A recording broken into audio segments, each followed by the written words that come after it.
The Sun Belt at the Senior Bowl. It's Locked On Sun Belt. You are Locked On Sun Belt, your daily podcast on the Sun Belt Conference, part of the Locked On Podcast Network, your team every day.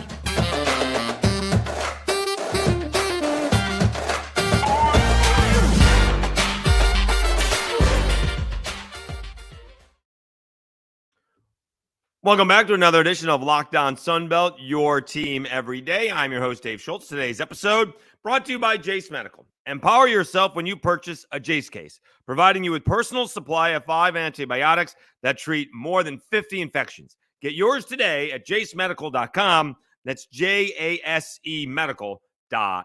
All right, hopefully everybody had a good weekend. We'll, of course, go over all of the basketball. App State takes down JMU in Harrisonburg, and the Cajuns in South Alabama get a couple of big wins on the road. But I will apologize for this. We haven't really talked a whole lot about the Sun Belt guys going to the Senior Bowl, and I probably should have. We got the list. There are, did I get that right? 6? Let me see here. We got 1, 2, 3, 4, 5, 6 guys going to the Senior Bowl. John Trey Hunter, linebacker out of Georgia State. He had been a long time ago, and I think Javon Solomon from Troy were the first ones. Then Kamani Vidal got there, and then we got the guys from Marshall to get there, Ethan Driscoll and Rasheen Ali. And then this past weekend, Carter Bradley, quarterback, played in the Hula Bowl, and suffice it to say, some guys that maybe were a little slightly higher rated. Michael Penix Jr. probably banged up from the national championship game, and Jaden Daniels perhaps deciding not to play. However, having said that, it's a great opportunity for not only Carter Bradley, but all these guys. All right, so as they say in Mobile, the draft starts in Mobile. For those who don't know, it's not just an all-star game. It's really more about the practices. Honestly, it's actually more about the practices than the game. And it's an opportunity to interview with the team officials. All the NFL teams will be there. All right, so Georgia State's Chantre Hunter, linebacker. He was 9th in the Sun Belt in tackles, middle linebacker. Spent his whole career there, from what I could tell. He spent his whole career at Georgia State. You do not see that very often these days. I mean, you see guys 2 or 3 schools in just the last 2 or 3 years, right? I mean, does it count that Will Rogers transferred to Washington, but is going to transfer again? He didn't play for him, obviously. So it is nice to see the Panther, the Georgia State Panther, get rewarded. I mean, it doesn't have anything to do with him sticking around, but he completed his career at Georgia State and now has a nice chance to impress NFL scouts. All right, Marshall, you get Ethan Driscoll. Interestingly, all Sun Belt third team, which maybe would tell me the people who would vote for that may not appreciate Ethan's skill set, but he's all Sun Belt third team, tackle for Marshall, and he's bringing his running back along, Rasheen Ali. He was all Sun Belt second team. He had a really good season his second year at Marshall. 1,400 yards, 23 touchdowns. I believe that was tied or maybe led the nation in rushing touchdowns that year. And then got banged up in 2022, came back at the end of 2022. And I thought he missed more than the one ball game, but he only missed one ball game. I think that was the Coastal Carolina game. And still had a pretty good season, not as great as the one in 21, 1,135 yards, 15 touchdowns. I mean, in 2021, he averaged 5.6 yards a carry. Even in the short, few games that he played in 2022, 5.8 yards a carry. And this past season, 5.4 yards a carry. That's outstanding. So we'll see if Rasheen Ali can turn some eyes in Mobile. All right. Let's go to South Alabama's Carter Bradley. He will be your de facto host as he'll get to play in his stadium, Hancock-Whitney. And his season wasn't, he missed one ball. What did he miss? One ball game? He definitely missed the bowl game, but he also missed the Troy game. And again, his numbers aren't awful, right? Like 68%. He threw for 2,600 yards, 19 touchdowns, 7 interceptions. But last year, he threw over 3,300 yards. He threw 28 touchdowns, and you want to cut down on those interceptions from 12, and he cut them down to 7, but he missed a couple of ball games. Because we were kind of looking for, maybe 30 to 35 and less than 10, 30 to 35 touchdowns and less than 10 interceptions. Still, pretty good season. He averaged, 8.2 yards a pass. 2 out of the 3 games he led, that they scored 50 points on this year. It was Desmond Trotter and Gio Lopez with the bowl game 50-point output. But Carter Bradley, if you get down there, he's got a big league arm. Okay, he has a big league arm. Whatever it takes to translate that into an NFL quarterback. And his father is obviously, Gus Bradley, the Colts defensive coordinator. But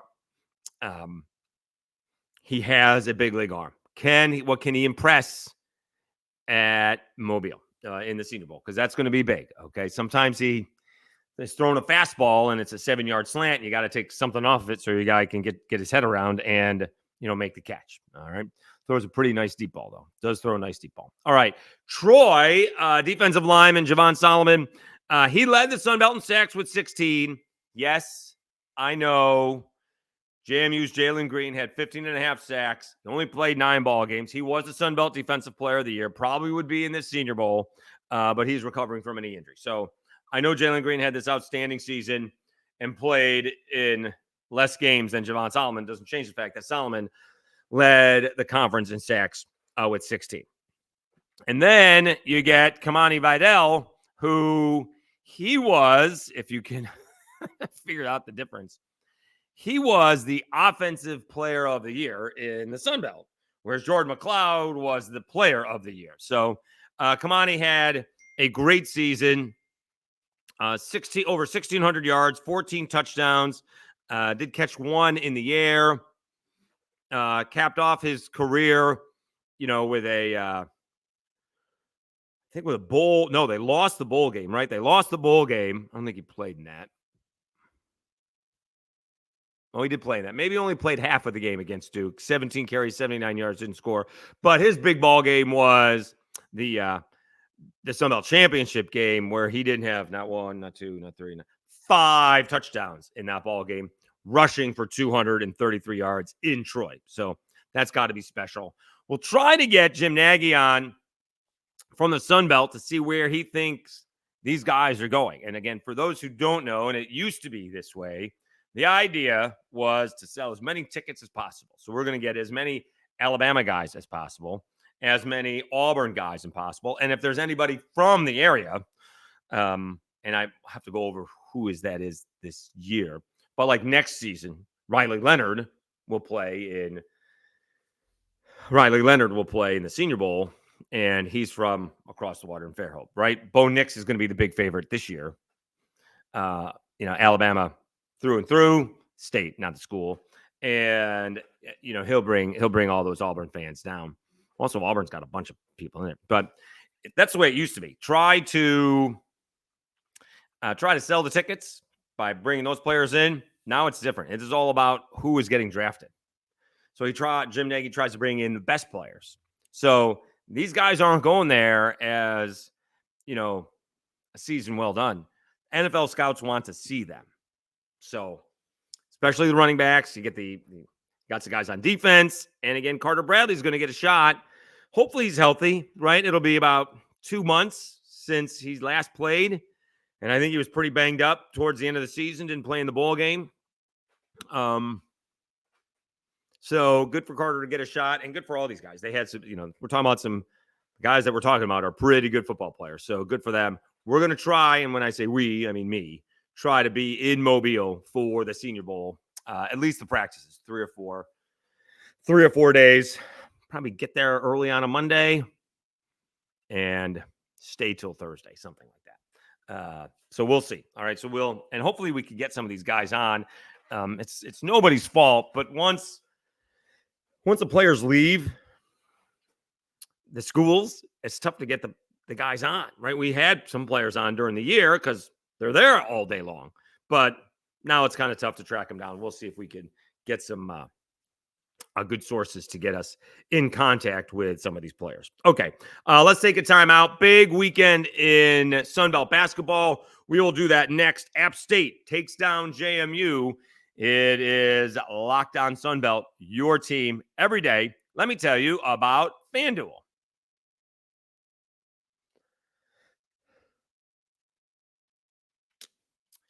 The NFL regular season has wrapped up and the playoffs are underway.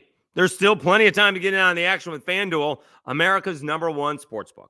Right now, new customers get $150 in bonus bets guaranteed when you place a $5 bet. That's $150 in bonus bets, win or lose. The app is so easy to use, and there's so many different ways to bet, like same game parlays. Find bets in the new Explore tab. Make a parlay in the Parlay Hub, the best way to find popular parlays, and more. So visit FanDuel.com/lockedon and make your first bet a layup. FanDuel, official partner of the NFL. All right. Jump the gun there a little bit. Oop, Dave Schultz, Locked On Sunbelt, your team every day. All right, so a lot of these games were starting at the same time, I guess. So I guess they started right before the first NFL playoff game. Anyway, so what I was probably watching South Alabama, and they were doing a number to Marshall. That was a crazy basketball game. All right, so we'll get to that one.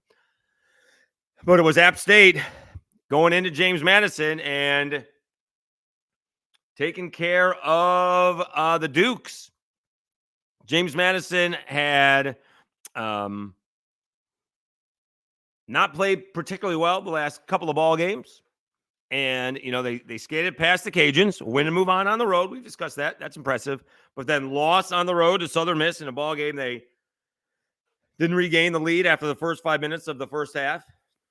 And then they hammered South Alabama at home. But then they could not overcome App State. Surprisingly, in this ball game, App State had a bunch of turnovers. That is an issue. You don't see a team usually winning with 23 turnovers. They did shoot it pretty well, about just over 46%. But JMU's shooting has gone into the tank, right? They didn't shoot it well against the Cajuns. They didn't shoot it well against Southern Miss. And now they haven't shot it well against App State. So you kind of wonder what's going on. They did make a nice run. They were behind in the second half. They did make a nice run. They got it to 2. And a little bit of an odd deal. They called Noah Friedel with a kicked ball. His foot rolled over the ball. Didn't technically kick it. I guess that's the same thing. But nonetheless, the free throws were relatively the same. App took 9 free throws and JMU took 7. You can't really complain about that. And it's tough to complain about the officials when you shoot 36%. That's what JMU did. And even worse from 3-point land, 3 for 17.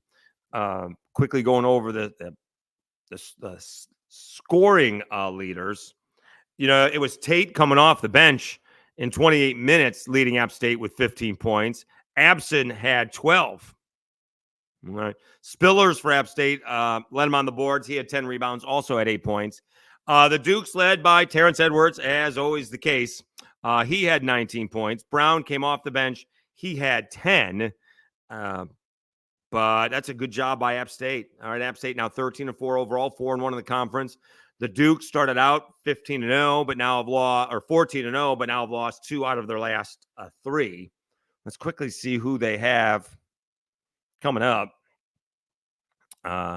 They are home versus Monroe and Marshall. I don't seem to have 4 in a row. They do finish up. So interestingly enough, keep this in mind. Their last 4 games are on the road. At Marshall, at Georgia Southern, at Georgia State, at Coastal. That is not going to be easy. They don't have 4 of those at home. I don't think. I guess they are in the middle of 4 in a row. I'm sorry. So South Alabama and App State were at home. So Monroe and Marshall are at home. All right. So middle of 4 in a row. at home. Let's quickly check out what App State has coming up.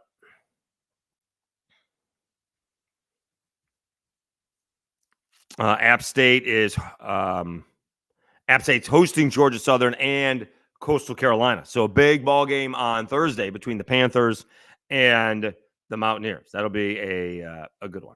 All right, let's check out what else happened in the Sun Belt on Saturday. Dave Schultz hosting Lockdown Sun Belt, your team every day. This South Alabama ball game was crazy. Like, again, just like Coastal the other night against the Cajuns, they were actually much closer. South Alabama could just not shake. Just couldn't shake Marshall. Remember, Marshall came in 4-0 in the conference. South Alabama was just 1-3. But, I mean, South Alabama was shooting the lights out. They had a 13-point lead in the first half. May have been more. Well, no, it's a 13-point lead in the first half. And, 46-33. That was the biggest lead in the first half. And no, I think there was another one. Well, there's 24-9. That's a 15-point lead, actually. So they had a couple of big leads, but I think Marshall got it down to 2, like 33-31. Yeah. So it was like 15 points and then 2 points and then back up to 13 points. And it got down to 5 and it was 8 at half. It's an insane basketball game. And then they had to hold on at the end. They built another big lead in the second half. They led, I thought it was 21, 78-57 with 12:18 to go. Remember, they overcame a 22-point deficit on the road against ODU. We'll get to them. But Marshall couldn't quite make it all the way back. Both teams shot the lights out. Not a whole lot of defense. Marshall got it down to a 4-point game. They got as close as a 4-point game with 12 seconds left to go. They just couldn't get that extra stop or a couple extra stops that they needed.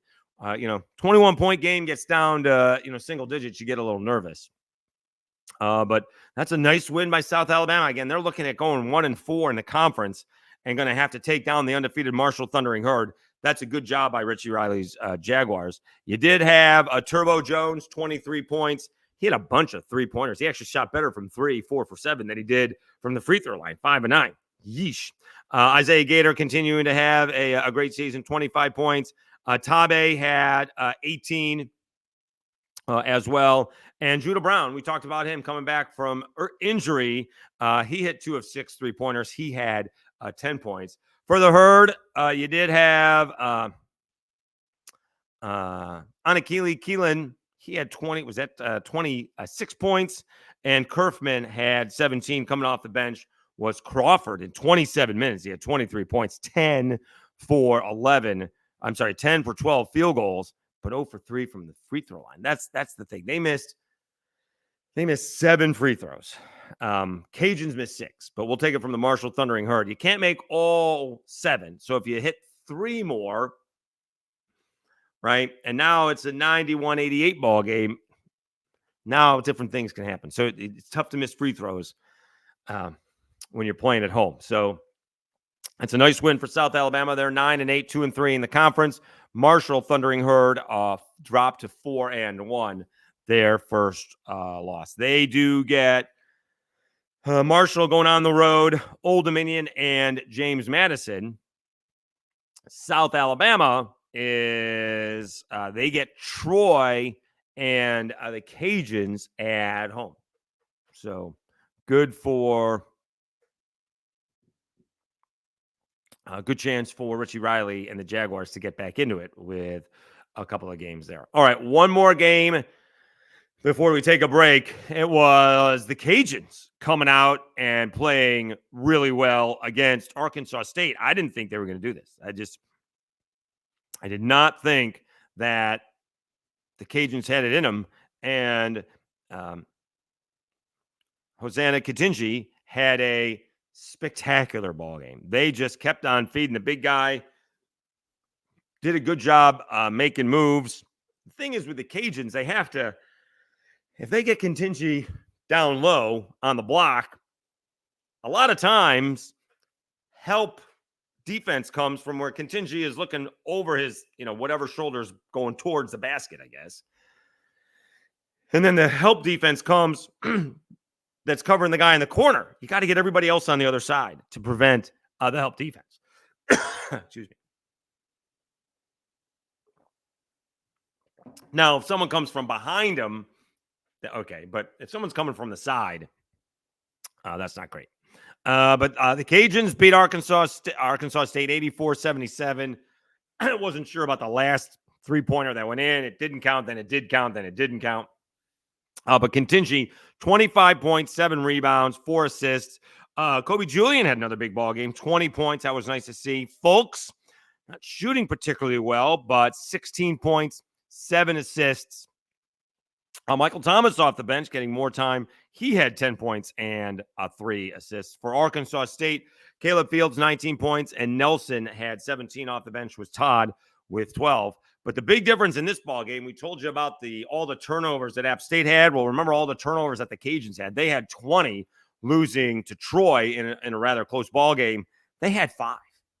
They had 5 turnovers against Arkansas State. That's insane.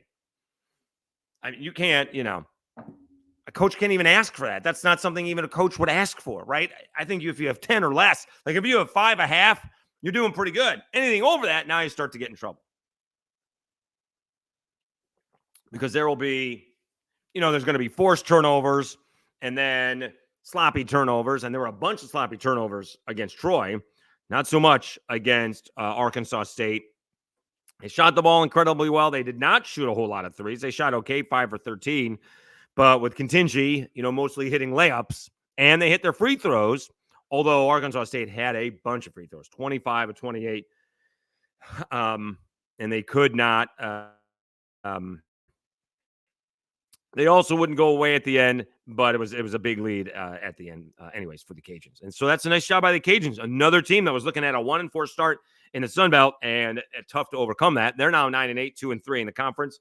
Arkansas State, which had started out the regular season so slowly, start off the Sun Belt season 3-1. Now they're 3-2 in the Sun Belt. Let's see who they have this week. They are on the road. They're hitting Southern Miss and Texas State. And the Cajuns aren't home again. The Cajuns are on the road. Right? They get South Alabama. Cajuns are at Texas State and at South Alabama. So not easy travel. Not at all. And I think that's on Wednesday. They're playing early on Wednesday again instead of Thursdays. If anybody knows why the Sun Belt's playing on Wednesdays and not on, real TV, please let me know. I don't understand that whole idea. Just me, I guess. But is it like officiating or something like that? A lot of times in high school football, you can't, there's not enough officials to do it. But we actually have 3 ball games on Wednesday and only 4 on Thursday, and all of them are being streamed.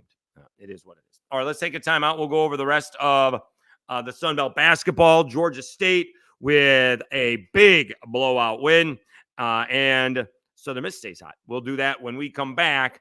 It is Locked On Sun Belt, your team every day. Let me tell you a little bit about Jase Medical. I know we come to sports to escape from some of the crazy realities of life, but can we just talk for a minute about preparing for real life? According to the FDA, pharmacies are running out of antibiotics and right in the middle of the worst flu season in over a decade, and that is scary. I can't imagine a more helpless feeling than if one of my close family members got sick while a supply chain issue kept them from life-saving medication they needed. Thankfully, they'll be okay because of Jase Medical. The Jase case is a pack of 5 different antibiotics to treat a long list of bacterial illnesses, including UTIs, respiratory infections, sinusitis, skin infections, among others. And this stuff could happen to any of us. Visit jasemedical.com and complete your physician encounter. It'll be reviewed by a board-certified physician, and your medications will be dispensed by a licensed pharmacy at a fraction of the regular cost. It's been more important. It's never been more important to be prepared than today. So go to jasemedical.com and use offer code LOCKEDON to get $20 off your order. That's jasemedical.com, JASE medical.com.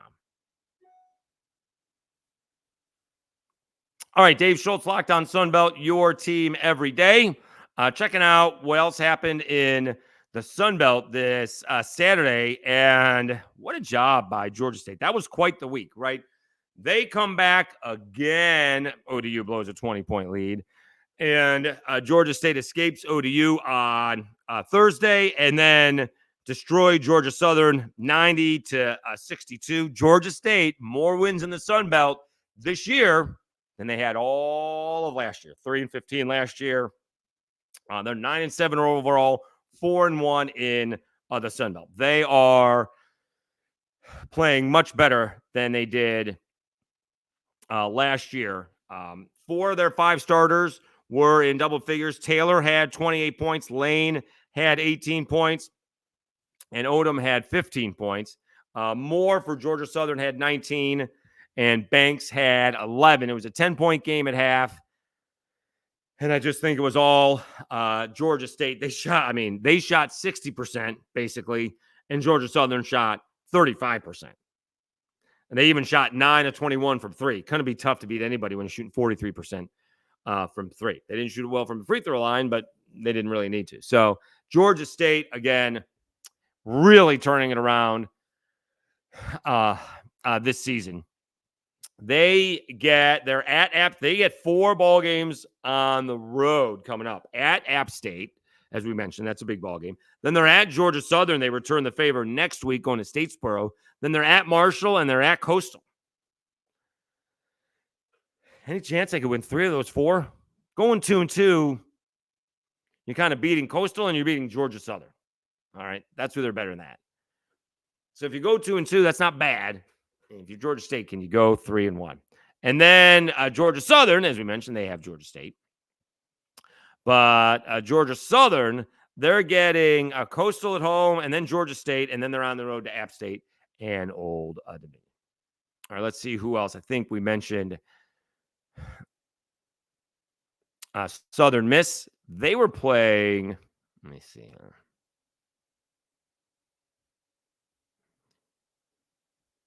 I'm going to get that wrong. All right. Oh, I'm sorry. Troy beat him. My bad. Troy took down Southern Miss. No Curbelo and no Victor Hart. I don't think Curbelo made the trip. I think he was sick and Hart banged up. So Troy, I'm sorry. My bad. My apologies. Troy now 5-0. Only team in the conference that's 5-0. Scott Cross, always a big fan of Scott Cross from UT Arlington. I think they made a major mistake letting him go. And Troy got off to a slow start this year, right? They are 11-6 overall, so 6-6 in pre-conference play. They're 5-0 and already a win over Southern Miss and over the Cajuns. That's that's pretty good. They are they took advantage of the Cajuns' mistakes the first time, and they took care of Troy or they took care of Southern Miss with Southern Miss undermanned. All right. And really kind of spread it out. Fields had, 13. Sang had 11. Eugene had 10. No one played more than 30 minutes. You got to love that. If you're Scott Cross. Conaway coming off the bench, he had 12.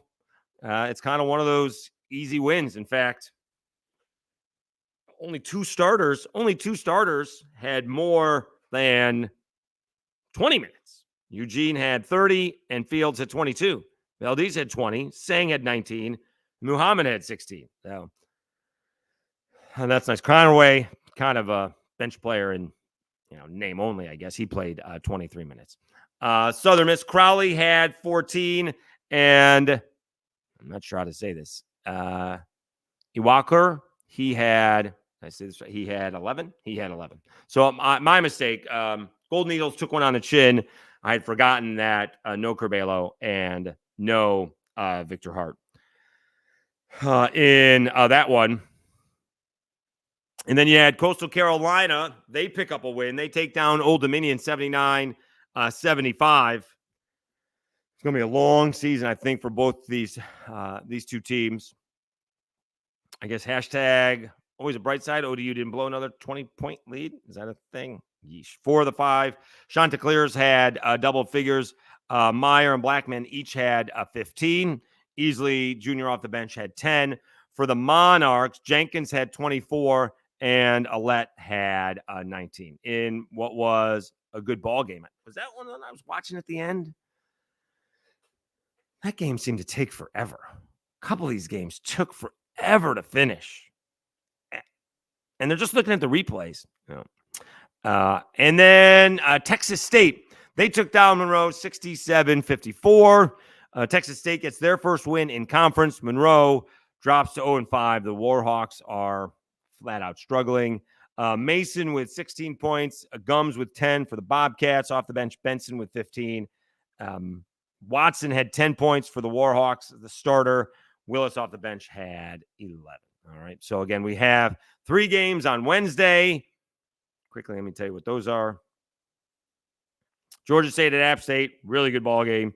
Louisiana at Texas State. Can the Cajuns win their second in a row on the road?